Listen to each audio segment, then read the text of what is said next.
ప్రస్తుతం వచ్చేటప్పటికి భారతీయ జనతా పార్టీని టార్గెట్ చేసేటటువంటి విషయంలో తెలంగాణలో కీలకమైనటువంటి అడుగులే పడుతున్నాయి. అందులో ఒకటి ఇంతకుముందే చెప్పుకున్నటువంటి విధంగా ఇప్పుడు వర్గీకరణ వాస్తవంగా నరేంద్ర మోడీ తలుచుకోబోతే సుప్రీంకోర్టుకి ప్రత్యేక రిక్విజిషన్ పెట్టి దాంట్లో మందకృష్ణ మాదిగతో చర్చల తర్వాతన ప్రభుత్వపు అభిప్రాయం కూడా చెప్పకపోతే సుప్రీంకోర్టు ఎటు తేల్చదు. ఆ రాజ్యాంగ ధర్మాసనం ఇంకో 10 ఏళ్ళు పోయేది, 25 ఏళ్ళు పోయేది.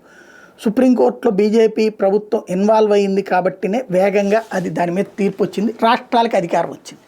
కానీ దాన్ని అడ్వాంటేజ్ తీసుకుంటున్నటువంటి ఒకవైపున ఎవరైతే రేవంత్ రెడ్డి భారతీయ జనతా పార్టీకి అక్కడ పాత్ర లేకుండా చేయడంలో సక్సెస్ అయ్యాడు. రెండవది వచ్చేటప్పటికి బీసీల రిజర్వేషన్, బీసీ ముఖ్యమంత్రి అన్నటువంటి పాయింట్ని తెర మీదకి తీసుకొచ్చింది ఒకప్పుడు తెలుగుదేశం.